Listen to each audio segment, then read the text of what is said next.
अस्सलामुअलैकुम स्टूडेंट्स। इंशाल्लाह आज का जो हमारा टॉपिक कंटिन्यूस था, लेकिन पहले पार्ट से यहाँ से पॉइंट स्टार्ट करेंगे। ठीक है, तो थर्ड मतलब थ्री पार्ट हमने ऑलरेडी अपलोड किया हुआ है। ठीक है, यूनिट नंबर सेकंड में जो टूल ऑफ साइकेट्रिक नर्सिंग है। ठीक है, तो कम्युनिकेशन और सेल्फ अवेयरनेस, और ये अभी जो है सेल मेंटल हेल्थ असेसमेंट जो है वो स्टार्ट है। ठीक है, तो इसमें जो कंटेंट ऑफ असेसमेंट थे उसने हमने पहले जो फोर है वो एक्सप्लेन किया हुआ है। अभी ये जो फाइव है ये बाकी है इंशाल्लाह। तो ये फोर्थ पार्ट में इंशाल्लाह ये स्टार्ट करेंगे। तो सेंसूरियम, ठीक है, इंटेलेक्चुअल जो प्रोसेस होती है कि किस तरीके से एक चीज़ को हम सेंस करते हैं और उसकी फिर हम इसकी मतलब इंटरप्रिटेशन करते हैं, ब्रेन को यूज़ करेंगे। तो orientation, confusion, memory, abnormal sensory experience and miss receptions, concentration, abstract thinking ability, तो ये सारे जो ऑब्जेक्ट आपको दिख रहे हैं तो ये सेंसरी इंटेलेक्चुअल प्रोसेस में ही वन बाय वन स्टडी करेंगे। ठीक है, तो रिक्वेस्ट यही है कि अगर आपकी यूनिवर्सिटी जो हमारे यूट्यूब चैनल पर नहीं हो तो प्लीज़ सब्सक्राइब करें। ठीक है, ओरिएंटेशन क्या है कि orientation refer to the client recognition of person place times that as knowing who and where he or she and when the correct day date and air the order। देखिए orientation इसको कहते हैं ना कि आप मतलब जो क्लाइंट है ना उससे पूछते हैं ना कि ये जगह क्या है। मतलब सबसे पहले तो आपका जो मेन मतलब स्टेप्स होती है, और तो पर्सन के बारे में पूछेंगे। ठीक है, फिर प्लेस के बारे में, फिर टाइम के बारे में।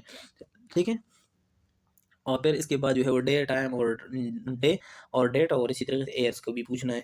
तो इसके अगर वो डायरेक्टेड है तो मीन ये ओरिएंटेड है, प्लेस पर्सन थिंग और ये सब चीज़ों से ओरिएंटेड है।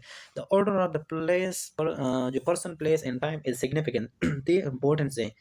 ये भी एमसीक्यू में आता है कि सिग्निफिकेंस ऑर्डर ओरिएंटेशन का क्या है कि तो पर्सन प्लेस टाइम। ठीक है, when a person is disoriented, जब एक पर्सन डिसोरिएंटेड होती है, he or she must lose track of the time, then take, then place and lastly person। जब एक पर्सन डिसोरिएंटेड होती है तो उसको देखना है, तो आपने अपोजिट की तरफ जाना है, टाइम प्लेस पर्सन की तरफ जो है वो क्या करना है। तो orientation return in the reverse order, first the person, now who, he और she, then realise, less, finally time. तो ये आपने अगर नॉर्मल आपने देखना है तो सबसे पहले आपने पर्सन प्लेस टाइम, फिर अगर डिसओरिएंटेड बंदा हो तो आपको पहले से पता है तो आपने उससे टाइम प्लेस पर्सन के बारे में जुड़े। फिर मेमोरी भी आती है, तो मेमोरी में क्या है कि देना डायरेक्टली असेस मेमोरी बहुत रिसेंट एंड रिमोट, मतलब जो रिसेंट अभी से कुछ हुआ है और जो पास में हुआ था वो उसको रिमोट करना by asking a question variable answer। for example if the client asks do you have any memorable problem, कोई आपको प्रॉब्लम तो नहीं, then the client may incorrectly respond no and the nurse cannot verify that। similarly if the nurse asks what did you do yesterday, the nurse you may be unable to verify the accuracy of the client response। देखिए वो तो बताती है कि no, no mean ये close ended question नहीं है। हम आपसे पूछ रहे हैं कि आपकी कोई भी प्रॉब्लम तो नहीं है, तो फिर वो बता दी कि नहीं, या है तो ये प्रॉब्लम है, नहीं है तो क्योंकि हमने। ठीक है, तो ये वो वाला बात है। मतलब ये इसमें सिर्फ मेमोरी चेक करता है कि उसकी रिमोट, और एमसीक्यूज ये है कि रीसेंट और रिमोट मेमोरी ठीक है या नहीं है। Hence, question as assess the memory generally including one of the what is the name of the current president, what is the president before that। ठीक है, what was the president, who was the president before that, पहले president गया था इससे पहले। In what country do you love, आप कौन सी country में जिंदगी बसर करते हैं। What is the capital of the state. ठीक है, फिर एबिलिटी टू कंसंट्रेट, कंसंट्रेट करने के लिए आपने the nurse assess the client ability to concentrate by asking the client perform certain task such as spell the words word backward. ठीक है, आपने वर्ड्स की जो वर्ड्स हैं वो आपने WLL और OWE इस तरीके से आपने अपोजिट से ही स्पेलिंग पे लेने। being with the number, so subtract 7 again and soon again, this is called the serial event, serial 7।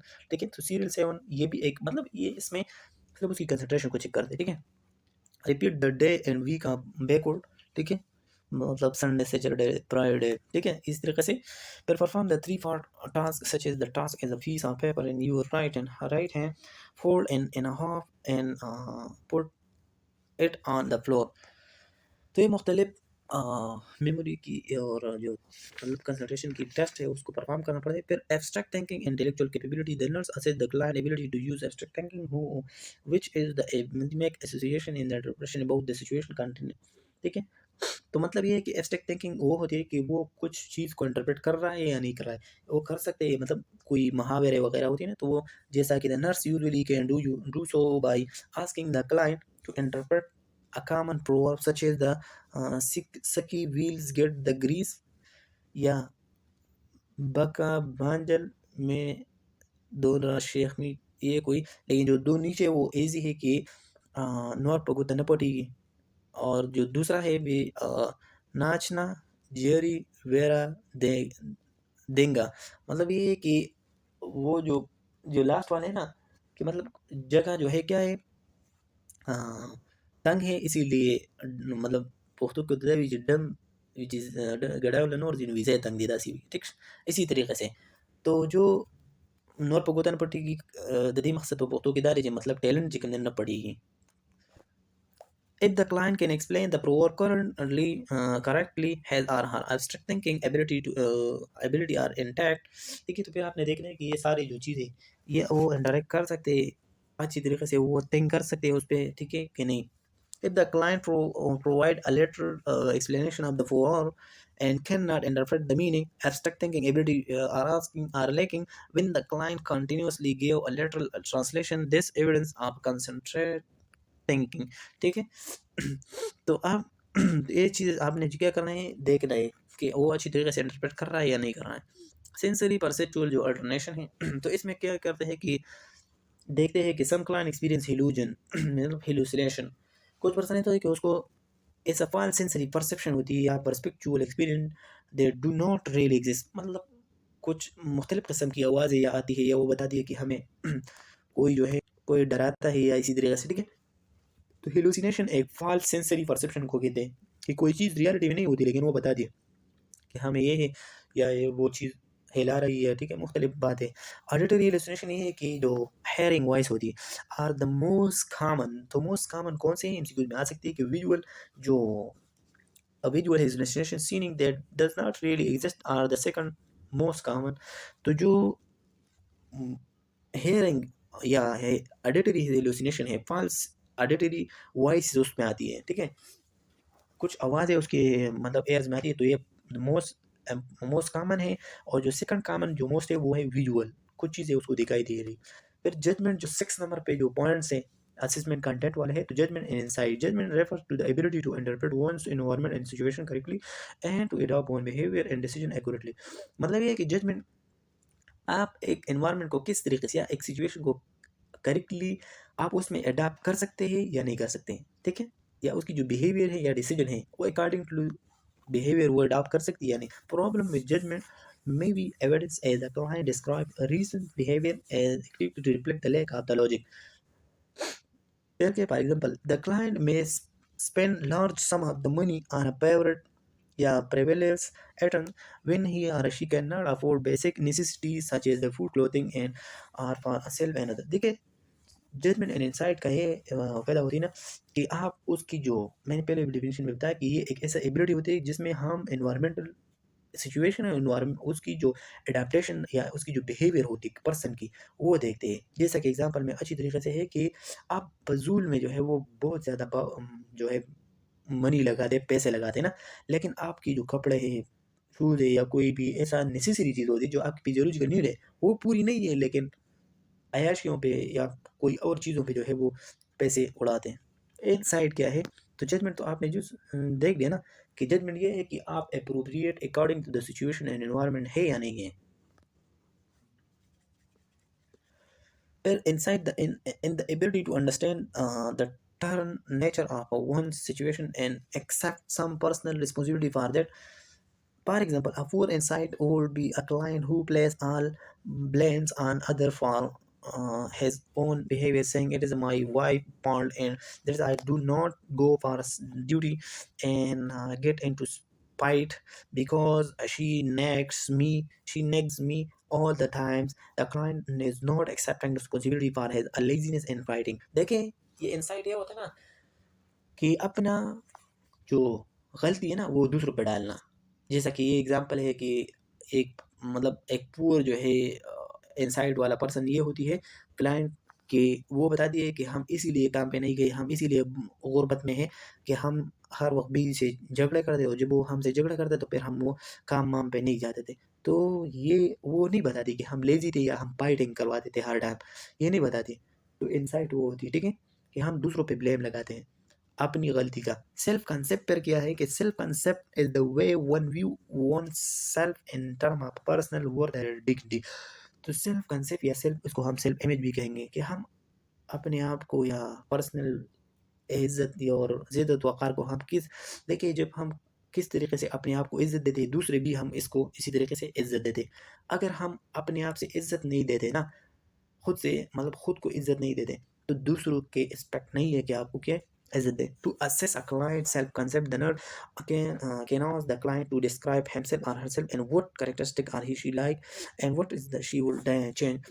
मतलब ये सेल्फ कंसेप्ट यही है कि हम एज ए नर्स उससे ये पूछते हैं कि आपके कौन कौन सी ऐसी बिहेवियर की आपको उसको चेंज करना है, जो है वो चाहते हैं, ठीक है। तो अगर वो बताती है कि हमें ये बिहेवियर तो मीन इसका ये है कि एक सेल्फ कंसेप्ट उसकी क्लियर है।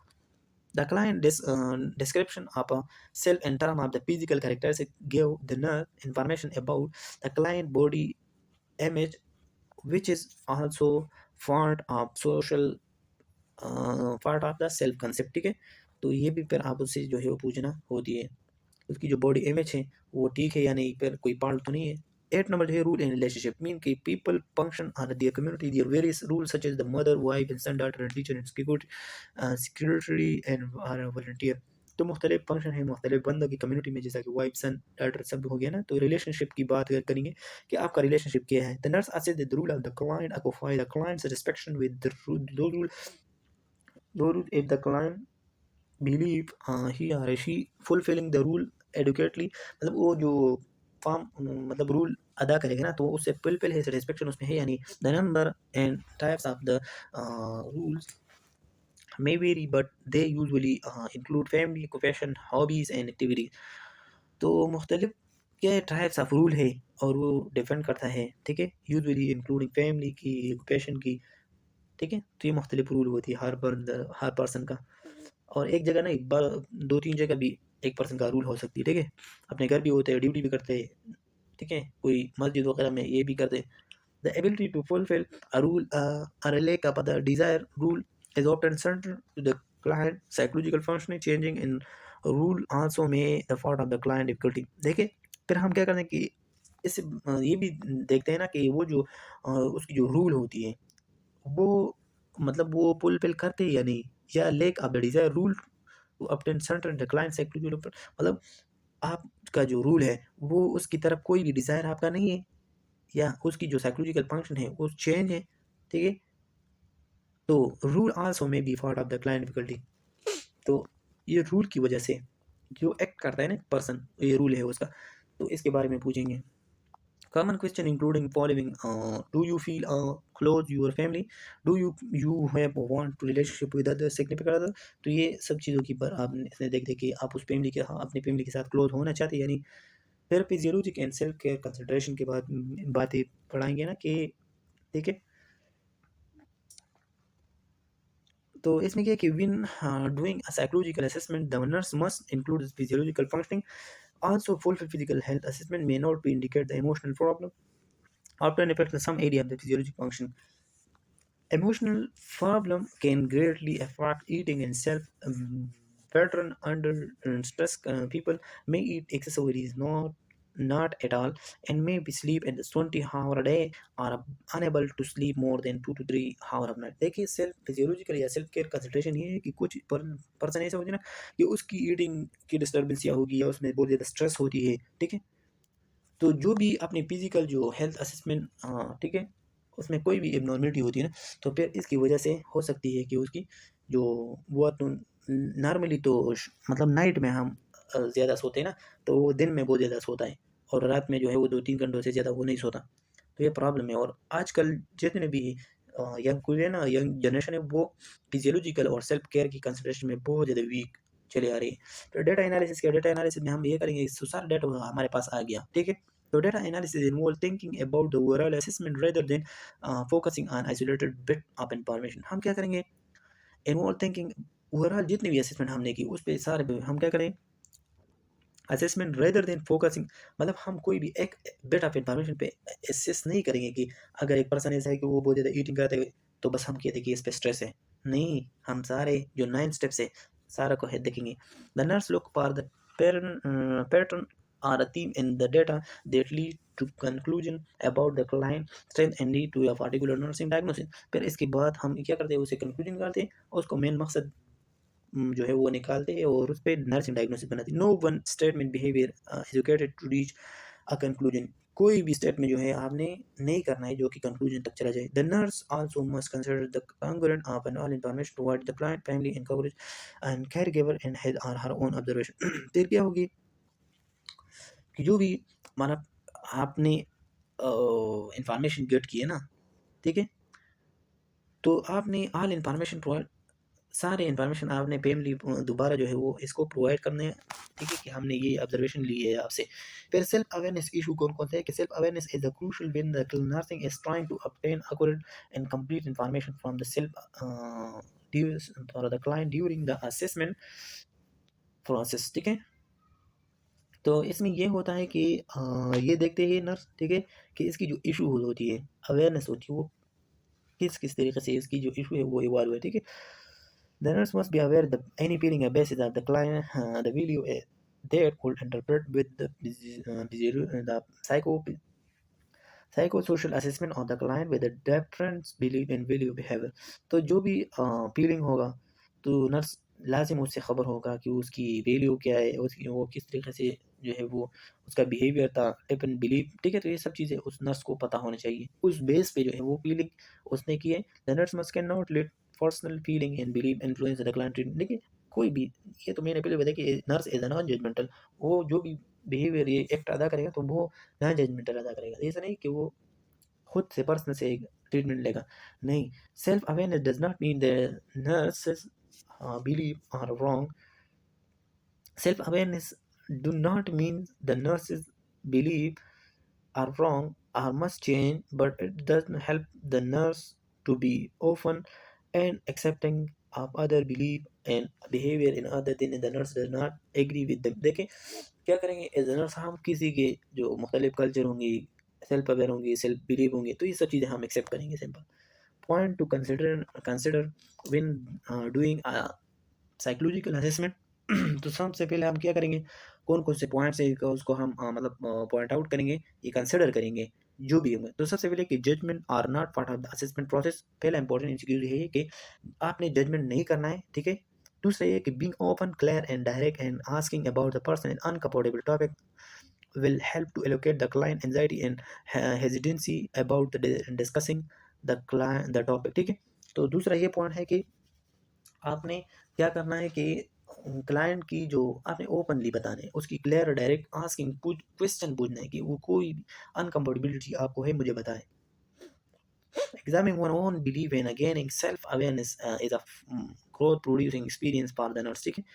तो इसकी वजह से फिर वो जो भी चीज़ प्रोड्यूस होगी ना, तो इससे वो आप आसानी से एग्जामिन कर सकते हैं। If the nurse believe differ strongly from those of the client, the nurse must not allow to person believe and interpret the nurse client relationship in the assessment process.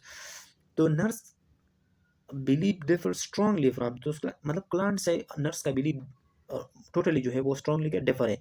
The nurse must allow personal believe interfere with the nurse client relationship in the, मतलब अपने client को priority देना है, आपका जो कहना है हमें कहने, हम तैयार है, ठीक है। तो ये होती है कंसिडरेशन कि सबसे पहले नॉन जजमेंटल असेसमेंट में रहने, दूसरे को ओपन क्लियर हर चीज़ उससे पूछने ताकि आसानी से जो है वो डिस्कस हो जाए टॉपिक और हेजिटेशन वगैरह पीला हो जाए। फिर ओन बिलीव जो है वो क्या करें, examine one own believe and gaining self awareness and growth producing experience for the. तो आपने खुद अपनी बिलीव को जो है वो क्या करना है, एग्जामिन करना है, और फिर सेल्फ अवेयरनेस को, ठीक है, ताकि जो भी एक्सपीरियंस हो वो क्या उस पर इम्प्लीमेंट किया जाए। It is a life long process. जो मेंटल हेल्थ की जो प्रोसेस होती है या सेल्फ अवेयरनेस की जो प्रोसेस होती है ना, it is a life long process through that happen gradually. और ये थोड़ा थोड़ा आपकी जो है क्या होती है, सेल्फ अवेयर होती है अपनी ज़िंदगी से, but at the time it can be help to put effort into rising our self awareness. लेकिन जब भी आप उस पे जो है वो आपका जब भी सेल्फ अवेयरनेस उभर आई ना, मतलब किसी पर्सन में सेल्फ अवेयरनेस आई, तो फिर ये जो है वो आपको बहुत ज़्यादा हेल्प देंगे। ठीक है, that's it. Thank you for watching. खुदा हाफिज़, अपना ख्याल रखिए स्टूडेंट्स।